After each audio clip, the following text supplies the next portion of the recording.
So అంతర్జాతీయ రాజకీయాల్లో పెను మార్పులు సంభవించే అవకాశాలు స్పష్టంగా కనిపిస్తూ ఉన్నాయి. ట్రంప్ ఏకపక్ష ధోరణితో అమెరికా ఆధిపత్యానికే గండిపడే సూచనలు కూడా కనిపిస్తూ ఉన్నాయి. అంటే అమెరికా నాటోలో ఉంది. నాటోలో ముఖ్యమైన దేశం అమెరికా. ఇప్పుడు అమెరికాను గెంటేసి ఒక కొత్త యూరోపియన్ నాటో ఏర్పడే సూచనలు అయితే కనిపిస్తూ ఉన్నాయి. నిజంగా ఇదే జరిగితే ఇండియాకు, చైనాకు గ్రేట్ న్యూస్. అలాగే రష్యా మళ్ళీ గ్రేట్ అయ్యే అవకాశాలు స్పష్టంగా కనిపిస్తూ ఉన్నాయి.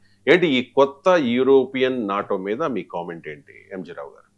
United States of America president Donald Trump నాటోని బెదిరించడం, నాటో దేశాల్లో ఉన్న ఈ డెన్మార్క్ సంబంధించిన గ్రీన్లాండ్ని యుఎస్కి ఇచ్చేయండి, అదర్వైజ్ నేను అటాక్ చేస్తా అంటూ ఒకటి బెదిరించడం. తర్వాత నాటోలో ఒక మెంబర్ అయిన కెనడాని 50 యుఎస్లో 51వ రాష్ట్రంగా జాయిన్ అవ్వండి అని ఒకటి మాట్లాడడం. తర్వాత నాటో దేశాలను మీరు మిలిటరీ స్పెండింగ్ చాలా తక్కువ పెడుతున్నారు, మిలిటరీ బడ్జెట్ని పెంచండి, యుఎస్ఏ మీ బడ్డెని మోస్తుంది, మిమ్మల్ని రష్యా నుంచి మిమ్మల్ని రక్షించేదే యునైటెడ్ స్టేట్స్ ఆఫ్ అమెరికా అంటూ అవమానించడం. తర్వాత ఉక్రెయిన్ యుద్ధంలో నువ్వు రష్యాకి ఎగినెస్ట్గా యూరోపియన్ కంట్రీసే భారాన్ని భరించడం, అమెరికా దూరం అవడం, ఇవన్నీ ఏం చేసిందంటే రెండో ప్రపంచ యుద్ధం తర్వాత అంటే 1945 తర్వాత ఒక సక్సెస్ఫుల్ సెక్యూరిటీ ట్రీటీగా ఉన్న ఈ NATO, north Atlantic treaty organisation విచ్ఛిన్నం అవడం అనేది జరిగింది. యుఎస్ ప్రెసిడెంట్ డొనాల్డ్ ట్రంప్ అయితే నాటో నుంచి నేను బయటికి వెళ్ళిపోతా అంటూ నాటో దేశాలను బెదిరించడం కూడా జరిగింది.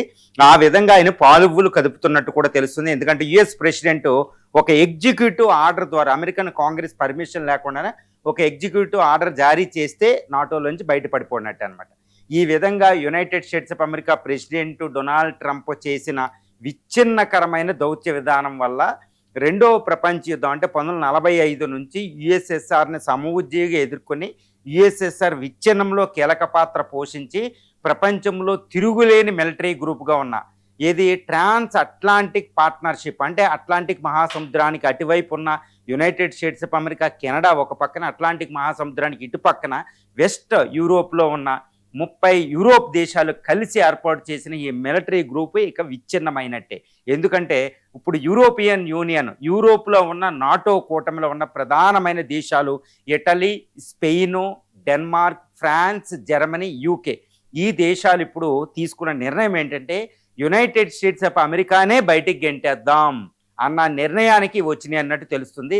ఎందుకంటే యుఎస్ ముందు వేటిని గెలవడం కాదు, నేను నాటోలోంచి వెళ్ళిపోవడం కాదు, ఈ దేశాలే యుఎస్ని బయటికి గెంటేయడాన్ని వాటి డిసైడ్ అయినట్టు తెలుస్తుంది. ఇది ఎంత అంటే రెండో ప్రపంచ యుద్ధం తర్వాత అంటే గత 80 సంవత్సరాల్లో ప్రపంచ రాజకీయాల్లో ఒక పెను భూకంపం అనమాట. ఒక బిగ్ ఎర్త్ అంటే దాన్ని చెప్పొచ్చు. ఎంటైర్ జియో పొలిటికల్ ల్యాండ్స్కేప్నే ఒక స్వీపింగ్ చేంజ్ చేసేసిందని చెప్పొచ్చు అనమాట. ఎందుకంటే ఈ ట్రాన్స్ అట్లాంటిక్ పార్ట్నర్షిప్ అనేది ప్రపంచ ఆధిపత్యాన్ని కంట్రోల్ చేసింది. దాన్ని వెస్ట్రన్ డామినెన్స్ అని మనం పిలుస్తామన్నమాట.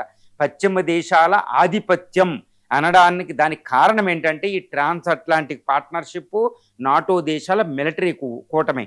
ఈ నాటో మిలిటరీ కూటమే తర్వాత యూరోపియన్ యూనియన్గా ఫామ్ అయింది. తర్వాత నాఫ్టా అని అక్కడ ఉత్తర అమెరికాలో ఫామ్ అయింది. తర్వాత యూరోప్కి, నార్త్ అమెరికాకి. అందుకే నార్త్ అట్లాంటిక్ మహాసముద్రం ట్రేడ్లో నెంబర్ 1గా ఉంటుంది అనమాట. అంత ట్రేడు, అంత కమ్యూనికేషన్ లైన్ అక్కడ ఫామ్ అయినాయి. అదే ప్రపంచ ఆధిపత్యాన్ని కంట్రోల్ చేస్తుంది అనమాట. అందుకే వెస్టర్న్ డామినెన్స్ అంటాం. అక్కడే ప్రపంచ చట్టాలన్నీ ఉంటాయి. యునైటెడ్ నేషన్స్ ఆర్గనైజేషను, ఈ నాటో, ఐఎంఎఫ్, ఐబిఆర్డి, ప్రపంచ బ్యాంకు వ్యవస్థలు, తర్వాత అన్ని క్లైమేట్ సంబంధించిన అన్ని వ్యవస్థలు వెస్టర్న్ పసిఫిక్లోనే, ఈ వెస్టర్న్ కంట్రీస్లోనే ఉండడం మనం చూస్తాం. దానికి పునాదైన నాటో విచ్ఛిన్నం అంటే తర్వాత ఇది ఎవరికి శుభవార్త అంటే ముఖ్యంగా ఇప్పుడు బాగా ప్రపంచ రాజకీయాల్లో ఆర్థికంగా, రాజకీయంగా ఎదుగుతున్న చైనా, ఇండియాల డామినెన్స్ పెరగబోతుంది అని చెప్పే ఒక శుభవార్త అనమాట. అంటే చైనా, ఇండియాలకి ఇది ఎక్కువ ఉపయోగపడుతుంది. దాని తర్వాత రష్యా, ఈ రష్యా యొక్క 1990లో రష్యా విచ్ఛిన్నమైన తర్వాత ముఖ్యంగా 1991లో 15 రిపబ్లిక్గా విడిపోయి కామన్వెల్త్ ఆఫ్ ఇండిపెండెంట్ స్టేట్స్గా ఏర్పడిపోయింది. 15 దేశాలుగా అది విడిపోయిందనమాట ఒకప్పుడు యుఎస్ఎస్ఆర్. అలాంటి రష్యాకు ఇప్పుడు ఒక తీరని, అది ఒక కోరిక అనమాట. ఆ కోరిక ఇప్పుడు ఫలించింది, నాటోని డివైడ్ చేయడం. తర్వాత పుతిన్ తన జీవితంలోనే జీవిత లక్ష్యం ఏంటంటే గత 25 సంవత్సరాలుగా రష్యాకు అధ్యక్షుడిగా పనిచేస్తున్న పుతిన్ జీవిత లక్ష్యమే నాటోని డివైడ్ చేయడం, తర్వాత యుఎస్ఎస్ఆర్ని పునరుద్ధరించడం. నాటో విచ్ఛిన్నం అవ్వకుండా ఈ రష్యా గ్రేట్ ఎగైన్ అవ్వదు అనే విషయాన్ని బాగా ఆకలింపు చేసుకున్న పుతిన్ చాలా జాగ్రత్తగా క్రిమియా వారు, తర్వాత ఉక్రెయిన్ యుద్ధం మొదలుపెట్టి ఉక్రెయిన్ యుద్ధం వల్లే ఈ రోజు నాటోలో విచ్ఛిన్నం అనేది బయటకు వచ్చింది, నాటిలో విభజన బయటకు వచ్చింది. ఉక్రెయిన్ యుద్ధం వల్ల రష్యా గెలుస్తుంది అంటే గెలుస్తుంది, కానీ చాలా చాలా నష్టం. ఆల్మోస్ట్ 3.5 lakh ఆర్మీ చనిపోయారు రష్యాలో. Hundreds of billion dollars loss రష్యాకి. కానీ అతిపెద్ద విజయం ఏంటంటే ఉక్రెయిన్లో కొంచెం భూభాగాన్ని తీయించుకోవడమే కాదు, రష్యాకి అతిపెద్ద ఎనిమి యుఎస్ఎస్ఆర్ విచ్ఛిన్నానికి కారణమైన నాటోని విభజించిందే ఈ రష్యా ఉక్రెయిన్ యుద్ధం. ఈ యుద్ధంలో ఉక్రెయిన్కి సపోర్ట్ చేస్తున్న, పరోక్షంగా సపోర్ట్ చేస్తున్న ఈ దేశాల మధ్య విభజన రేఖ వచ్చింది, ముఖ్యంగా ట్రంప్ వల్ల. ఇప్పుడు నాటో విచ్ఛిన్నం అంటే నార్త్ అట్లాంటిక్ పార్ట్నర్షిప్ విచ్ఛిన్నం అయిపోయింది. యుఎస్ని బయటికి వెళ్ళిపోతుంది, లేకపోతే యుఎస్ని బయటికి గెంటేస్తున్నారు నాటో దేశాలు. ఇప్పుడు అసలైన క్వశ్చన్ ఏంటంటే ఈ యూరోప్ నాటోని ఏర్పాటు చేస్తున్నారు. యూరో దేశాలు అంటే ముఖ్యంగా 30 దేశాలు. ఈ నాటోలో ఉన్న ఉత్తర అమెరికాలో ఉన్న కెనడా, అమెరికా బయటికి వెళ్ళిపోతే కెనడా ఉంటుందో లేదో తెలియదు, కానీ యూరోప్ నాటో అనేది ఫామ్ అవుతుంది. అంటే 30 యూరోప్ కంట్రీస్లు అంటే స్కాండినేవియన్ కంట్రీస్నైనా డెన్మార్క్, నార్వే, స్వీడన్, ఫిన్లాండ్లో కలిపితే ఐస్లాండ్, అవి స్కాండినేవియన్ కంట్రీస్ అంటారు అవి. తర్వాత Baltic countries Estonia, Latvia, Lithuania అని ఒక పక్కన. తర్వాత సెంట్రల్ యూరోపియన్ కంట్రీస్, ఇది పోలాండ్ నుంచి, తర్వాత జర్మనీ నుంచి ఈ lowland countries, Belgium, Netherlands, Luxembourg, lowland countries. తర్వాత గ్రేట్ బ్రిటన్, ఇది ఒకటి. తర్వాత south European countries like France, తర్వాత స్పెయిన్, పోర్చుగల్, ఇటలీ, ఇవి సైప్రస్, ఈ కంట్రీస్. తర్వాత హెర్జిగోనియా, ఫార్మర్ యుగోస్లావియన్ రిపబ్లిక్స్, ఇవన్నీ కలిపి ఈ తూర్పు పశ్చిమ యూరోపియన్ అంటే 30 యూరోపియన్ కంట్రీలు కలిపి యూరో నాటోని ఏర్పాటు చేసుకుంటున్నాయి. ఇప్పటికే ఆర్థిక కూటమి ఉంది, యూరో కరెన్సీ ఉంది, ఇప్పుడు అవి ఒక నాటోగా ఏర్పాటు చేసుకుంటున్నాయి. ఇది ఎందుకు ఏర్పాటు చేసుకున్నాయి అంటే కలెక్టివ్ సెక్యూరిటీ. అసలు నాటో ఏర్పడిందే యుఎస్ఎస్ఆర్ కమ్యూనిస్ట్ బ్లాక్ నుంచి రక్షణ, కానీ ఇప్పుడు అది ఉందా అంటే రష్యా ఇప్పటికీ వాళ్ళకి థ్రెట్టే. ఈ రష్యా యూరో నాటో, మరి యూరోపియన్ నాటో, అమెరికా లేని యూరోపియన్ నాటో రష్యాని ఎదుర్కోగలదా? ఇది ఒక అతిపెద్ద ప్రశ్న. ఎందుకంటే యూరోప్లోంచి, ఇప్పుడు నాటోలోంచి అమెరికా బయటికి వెళ్ళిపోతే ఈ నాటో పవర్ 50% పడిపోతుంది. 50% పడిపోయినా రష్యాతో పోల్చే చాలా శక్తివంతమైన గ్రూపు యూరో నాటో అవుతుంది 30 దేశాలతో. ఏ విధంగా చూస్తే నాటో ఆర్మీ ఏంటంటే మనకి 3 నాటో అంటే రష్యా ఆర్మీ ఏంటంటే 1.13 లక్షల మంది రష్యాకు ఉంటే 3.6 అంటే 36 లక్షల మంది. 13 లక్షలు రష్యాకు ఉంటే 36 లక్షల మంది నాటో దేశాలకు ఉంటారు. ఆర్మీ పరంగా చాలా పెద్దదవుతుంది అమెరికా లేని యూరో నాటో. తర్వాత ఎయిర్ క్రాఫ్ట్స్ పోలిస్తే 20,000 ఎయిర్ క్రాఫ్ట్లు యూరో దేశాలకు ఉంటే 4,200 ఎయిర్ క్రాఫ్ట్లు ఇక్కడ రష్యాకు ఉంటాయి. ఈ ఆర్మీ ఎయిర్ ఫోర్స్ పరంగా చూసినా రష్యా కంటే ఇది చాలా చాలా స్ట్రాంగ్, ఆల్మోస్ట్ 5 రెట్లు స్ట్రాంగ్.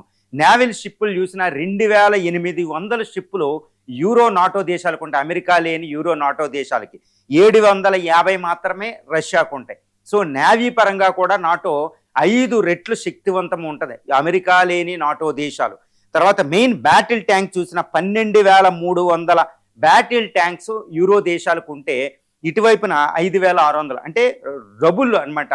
దీనికంటే 2 రెట్లు పవర్ఫుల్గా ట్యాంక్స్లో కూడా ఉంటుంది. ఎందుకంటే యూరో అంటే ల్యాండ్ బౌండరీ కాబట్టి ట్యాంక్ వార్ అనేది చాలా చాలా ఇంపార్టెంట్.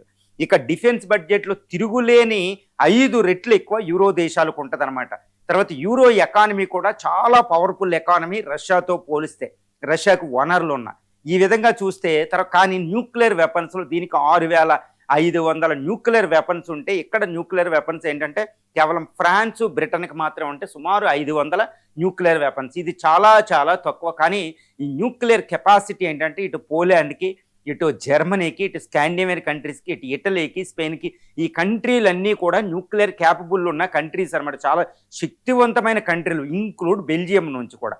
కాబట్టి ఈ దేశాలు ఇంకా న్యూక్లియర్ వెపన్స్ చాలా విస్తృతంగా పెంచేస్తాయి. ఈసారి కొన్ని వేలు తయారు చేయాలి. ఇప్పుడు దాకా అమెరికన్ న్యూక్లియర్ వెపన్స్ అక్కడ ఉన్నాయి, ఇంక్లూడ్ టర్కీలో, పోలాండ్లో, జర్మనీలో కూడా అమెరికన్ న్యూక్లియర్ వెపన్స్ ఉంటాయి. కానీ ఇప్పుడు వాటిని అమెరికా తీసుకెళ్తే ఇవే న్యూక్లియర్ వెపన్స్ తయారు చేయాలి, అది ఒక్కటే లోటు. ఈ విధంగా ఏంటంటే రష్యా, అమెరికా లేని నాటో దేశాల మధ్య యుద్ధం వస్తే రష్యాని ఓడించగలిగే శక్తి మాత్రం ఈ దేశాలకు ఉంది. కాకపోతే ఇక్కడ మ్యాడ్ అని న్యూక్లియర్ వెపన్స్ కాబట్టి, న్యూక్లియర్ వార్ కాబట్టి రష్యా కూడా నాటో దేశాలను డైరెక్ట్గా అటాక్ చేయదు. ఈ దేశాలు కూడా రష్యాతో అటాక్ చేయవు. కానీ మరి ఏ విధంగా ఇది ప్రపంచ జియో పొలిటికల్ సిచ్యువేషన్ ల్యాండ్స్కేప్ని మార్చేస్తుందంటే, ఒకప్పుడు అమెరికా ఉన్న నాటో దేశాలు ఏంటంటే రష్యా మీద ఇష్టం వచ్చినట్టు వెళ్ళిపోయాయి. కానీ ఇప్పుడు యూరో దేశాలు రష్యాతో క్లాష్కి వెళ్ళవు, కేవలం అవి కోఆపరేషన్కే వెళ్తాయి. అమెరికా లేని అమెరికా రాజకీయాలు ఉండేవి, అమెరికా వెస్టర్న్ రాజకీయాలు ఉండేవి అనమాట రష్యాకి ఎగనెస్ట్గా. ఇప్పుడు రష్యా యూరో దేశాల మధ్య చాలా కోఆపరేషన్ ఉంటుంది అనమాట, మ్యూచువల్లీ డిపెండెన్స్. ఎందుకంటే రష్యా ఆయిల్ అమ్ముకోవాలి, యూరో అతిపెద్ద మార్కెట్, యూరోప్కి ఏంటంటే గ్యాస్ ఆయిల్ కావాలి, ఇది రష్యా ఇవ్వగలిగింది, మ్యానుఫ్యాక్చరింగ్ క్యాపబిలిటీ ఉంటుంది. క్రిస్టియన్ కంట్రీస్, వెస్టర్న్ కంట్రీస్, కాబట్టి ఇప్పుడు యూరోపు రష్యాల మధ్య అతిపెద్ద కోఆపరేషన్, అంటే యూరోపు యూనిఫికేషన్ అనేది రష్యా అనేది అనమాట ఇప్పుడు అది సిద్ధిస్తుంది. అంతేగాని యుద్ధాలమయం కాదు. ఎందుకంటే అమెరికా లేని నాటో అనవసరంగా యుద్ధాలకు వెళ్దు, రష్యా కూడా ఇంకా యుద్ధాలు చేయవలసిన అవసరం యూరోప్తో ఉండదనమాట. ఈ విధంగా ప్రపంచంలో సుస్థిరత ఏర్పడుతుంది.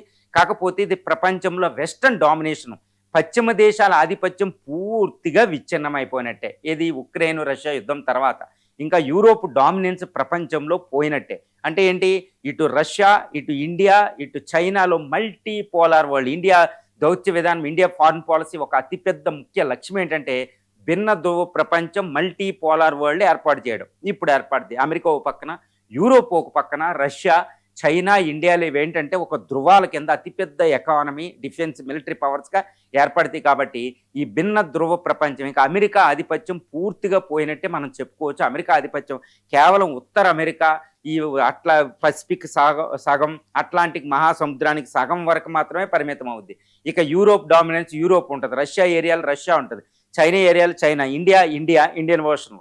కాబట్టి మల్టీ పోలార్ వరల్డ్ ఏర్పడుతుంది. ఈ ఏక ధ్రువ ప్రపంచమైన యుఎస్ యూనిపోలార్ వరల్డ్ అనేది అమెరికాది అంతం అవడమే ఈ నాటో విచ్ఛిన్నడానికి అతి పెద్ద లక్ష్యంగా మనం చెప్పుకోవచ్చు. ఇది ప్రపంచం యొక్క జియో పొలిటికల్ ల్యాండ్స్కేప్ని పూర్తిగా సమూలంగా మార్చింది. అదే వరల్డ్ ఆర్డర్ అంటాం. వరల్డ్ ఆర్డర్ మారిపోయింది అని ఈజీగా మనం చెప్పొచ్చు. ఇది ట్రంప్ తీసుకున్న అతిపెద్ద పిచ్చి దౌత్య విధానానికి ఇది ఒక హేతువుగా మనం చెప్పొచ్చు. ఇది ఒక కారణంగా, అంటే ట్రంప్ కారణమైతే ఈ ఫలితం అనేది ప్రపంచానికి మంచి జరిగిందని చెప్పొచ్చు.